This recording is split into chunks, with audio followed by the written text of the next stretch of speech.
Assalamualaikum dan salam sejahtera. Untuk video kali ini merupakan tajuk Kedaulatan Malaysia, Cabaran Punca dan Penyelesaian bagi tema isu rasuah di Malaysia.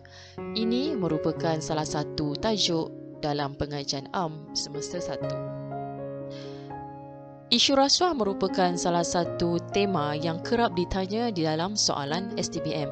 Jadi untuk bahagian ini kita akan pecahkan kepada dua, iaitu sesi penerangan dan sesi soalan STPM. Bahagian yang pertama ialah sesi penerangan. Pertama sekali kita akan lihat punca berlakunya rasuah. Punca berlakunya rasuah turut dikenali sebagai faktor atau sebab. Punca yang pertama ialah kelemahan peribadi.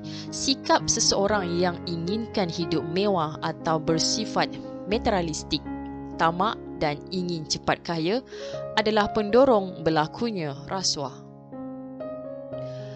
Punca yang kedua ialah kelemahan kepimpinan di mana kurangnya penyeliaan, tiada pemantauan dilakukan, lambat menjalankan tugas dan terbuka kepada penyelewengan. Keempat-empat perkara ini merupakan kelemahan dalam kepimpinan organisasi. Pengaruh sosial dan budaya.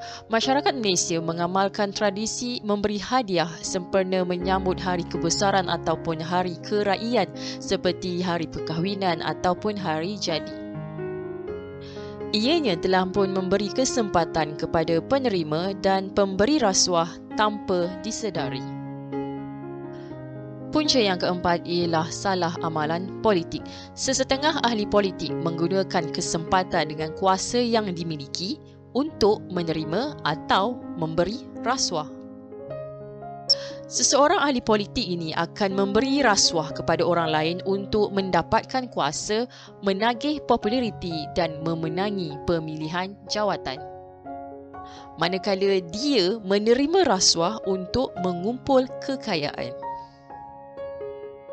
Perkara yang kedua berkaitan dengan rasuah ialah kesan rasuah. Kesan yang pertama berlakunya ketidakadilan. Ketidakadilan berlaku kepada golongan yang berpendapatan rendah dan tidak terlibat dengan rasuah. Mereka yang berhak mendapat sesuatu tidak diberi haknya. Kedua, menjejaskan imej negara. Masyarakat luar akan memandang serong kepada negara Malaysia kerana maruah diri bangsa dan negara tercemar disebabkan rasuah. Ia juga akan menjejaskan kemasukan pelabur asing ke dalam negara. Selain itu, mengancam keselamatan negara. Pegawai yang menerima rasuah sanggup membocorkan maklumat sulit negara. Jika pihak musuh mengetahui rasa di peringkat tertinggi, maka ianya akan membahayakan negara, terutamanya rasa yang berkaitan dengan ketenteraan dan sistem pertahanan negara. Akhir sekali, melemahkan sistem pemerintahan. Jika rasuah berlaku, ianya akan menghilangkan hasil pendapatan negara dan seterusnya akan mengakibatkan ekonomi negara merosot. Kepentingan rakyat akan terabai dan ini sekaligus akan menghakis kepercayaan rakyat kepada pemerintah. Perkara yang ketiga ialah langkah mencegah rasuah. Seperti biasa, sekiranya ada sesuatu yang negatif berlaku di sesebuah negara, kita akan ada dua jawapan yang pasti, iaitu meningkatkan penguatkuasaan undang-undang. Siasatan dan penguatkuasaan undang-undang dipertingkatkan agar penjenayah sedar akan bahaya dan seriusnya gejala ini. Hukuman yang diberikan mestilah setimpal dengan jumlah rasuah yang diterima atau diberi. Jawapan pasti yang kedua ialah mengadakan kempen kesedaran mengenai rasuah. Tujuannya untuk meningkatkan kesedaran umum mengenai keburukan rasuah di mana kita akan menggunakan media semasa untuk menyebarkan maklumat berkaitan dengan hal ini. Langkah yang ketiga ialah memantapkan iman dan mengukuhkan jati diri. Keimanan dan kepribadian yang tinggi adalah benteng yang paling ampuh untuk membanteras gejala ini. Individu yang mempunyai iman yang kukuh dan kepribadian yang tinggi akan menyebabkan dia akan berfikir 2-3 kali untuk melakukan segala bentuk kesalahan. Menambah baik takbir urus. Prosedur yang panjang, sukar dan lambat perlu diperbaiki. Proses yang mudah dan telus dapat menghindarkan rasuah kerana tidak perlu memberi wang sogokan untuk mempercepatkan sesuatu prosedur. Part yang kedua merupakan sesi soalan STPM. Soalan yang bertemakan rasuah pernah keluar dalam STPM ulangan 2014 dan 2015 dalam soalan 20. Soalannya, gejala rasuah telah menjadi duri dalam daging sehingga mendatangkan kesan buruk kepada masyarakat dan negara. Oleh itu, pelbagai langkah perlu diambil bagi mengawal gejala ini daripada terus berleluasa. Bincangkan. Soalan ini ada 3 ayat. Kita lihat kepada ayat yang pertama. Gejala rasuah merupakan isu bagi soalan ini. Fokus isu yang pertama dalam ayat yang pertama ialah kesan buruk. Kesan buruk kepada masyarakat dan negara. Jalan paling selamat. Pelajar perlu mendatangkan kesan buruk kepada masyarakat dan kesan buruk kepada negara. Kita lihat kepada ayat yang kedua. Pelbagai langkah perlu diambil. Okey, jadinya fokus isunya ialah langkah. Antara jawapan bagi fokus isu 1 iaitu kesan buruk, berlakunya ketidakadilan. Yang ini khusus untuk masyarakat. Yang kedua, menjejaskan imej negara. Kita dah mention imej negara. Idea yang ketiga, mengancam keselamatan negara. Fokus isu yang kedua merupakan langkah. Seperti yang saya pernah sebut dalam video-video yang lepas, bila soalan itu inginkan langkah, ada 2 jawapan yang pasti iaitu kuat kuasa undang-undang dan kempen kesedaran. Lihat kepada pendahuluan, yang warna hijau merupakan isu iaitu gejala rasuah. Yang saya highlightkan warna pink merupakan fokus isu di mana kesan buruk fokus isu yang pertama dan langkah merupakan fokus isu yang kedua.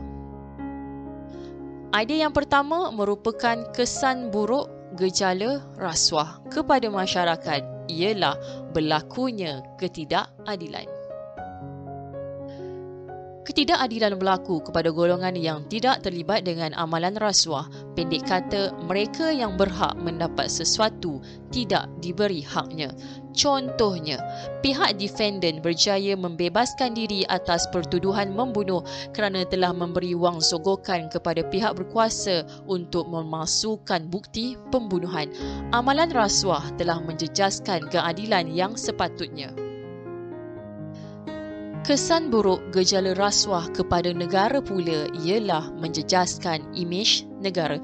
Kedudukan Malaysia dalam Indeks Persepsi Rasuah CPI Dunia bagi tahun 2020 jatuh ke kedudukan 57 berbanding tangga 51 pada 2019. Kejatuhan ini menggambarkan pandangan masyarakat global terhadap amalan rasuah di Malaysia semakin terjejas.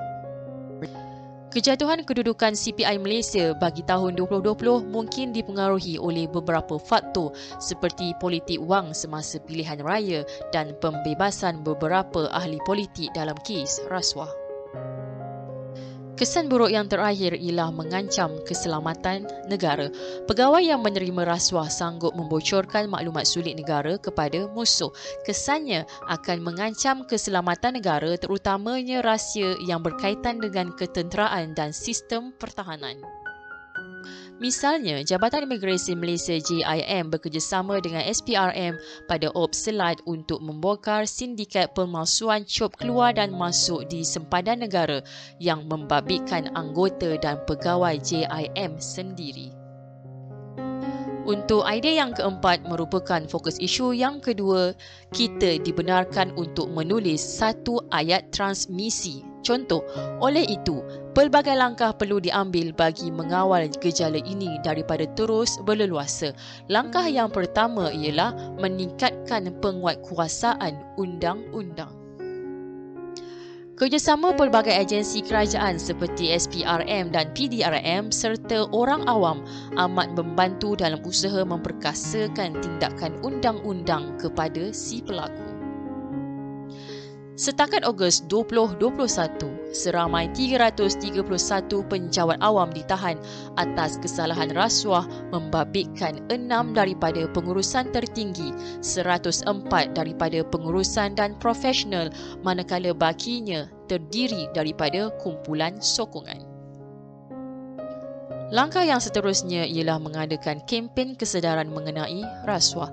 Usaha memerangi rasuah harus diperhebat, khususnya di peringkat komuniti dengan melaksanakan pelbagai program kesedaran tentang bahaya jenayah ini. Komuniti di peringkat perumahan boleh digerakkan melalui program-program khusus seperti Minggu Kami Benci Rasuah mahupun program lain secara berfokus yang mampu memberi impak positif. Di bahagian penutup, mulakan dengan ayat penegasan dan masukkan semua fokus isu dan juga isunya. Selepas perkataan agar, haruslah, perlulah, masukkan sedikit cadangan. Soalan bertemakan rasuah pernah keluar dalam STPM ulangan 2017 dan 2018, soalan 20. Soalannya, banyak faktor yang mengakibatkan kegiatan rasuah berlaku. Oleh itu, langkah-langkah tertentu perlu dilakukan untuk mengawal gejala ini daripada terus berkembang. Huraikan. Soalan ini hampir sama dengan soalan yang tadi. Dia ada fokus isu, langkah. Tetapi untuk soalan ini, fokus isu yang pertamanya ialah faktor. Isunya ialah kegiatan rasuah, fokus isunya faktor dan langkah. Di sini saya akan terangkan bahagian faktor sahaja, di mana bahagian langkah adalah jawapan yang sama seperti soalan yang tadi. Faktor berlakunya rasuah ialah kelemahan peribadi, kelemahan kepimpinan dan salah amalan politik. Di dalam pendahuluan, pastikan ada isu iaitu kegiatan rasuah dan fokus isu, faktor dan langkah. Kita terus lihat kepada idea yang pertama. Faktor yang menyebabkan kegiatan rasuah berlaku ialah kelemahan peribadi. Walaupun seseorang itu mengetahui bahawa rasuah adalah dilarang oleh agama dan undang-undang, namun sikap mahu hidup mewah, tamak dan ingin cepat kaya membatasi segalanya. Contohnya, pegawai A sanggup menerima suapan berjuta ringgit daripada sindikat pengedaran dadah kerana inginkan kehidupan yang lebih mewah dalam masa yang singkat. Faktor yang kedua ialah kelemahan kepimpinan. Kepimpinan yang lemah menyebabkan kurangnya penyediaan, tiada pemantauan, lambat menjalankan tugas dan terbuka kepada penyelewengan. Misalnya, sesebuah organisasi masih mengekalkan budaya lama seperti tidak peduli, mengampu dan enggan melaporkan kesalahan atas sebab kepentingan diri sendiri walaupun menyalahi peraturan dan undang-undang. Faktor yang seterusnya ialah salah amalan politik. Sesetengah ahli politik menggunakan kesempatan dengan kuasa yang dimiliki untuk memberi rasuah bagi mendapatkan kuasa, menagih populariti dan memenangi pemilihan jawatan serta menerima rasuah untuk mengumpul kekayaan. Semenjak 2018, beratus-ratus pendakwaan terhadap ahli politik kanan dengan kes berkaitan 1NDB melibatkan bekas Perdana Menteri Najib Razak dan timbalannya Ahmad Zahid Hamidi, termasuk pemimpin UMNO seperti Tengku Adnan Tengku Mansur dan Ahmad Mazlan turut dibicarakan kerana rasuah melibatkan jutaan ringgit. Di bahagian penutup, seperti biasa, masukkan fokus isu 1 dan 2 serta isunya. Tambah sedikit cadangan daripada penulis. Itu saja untuk video kali ini. Kita jumpa lagi untuk video yang akan datang. Terima kasih.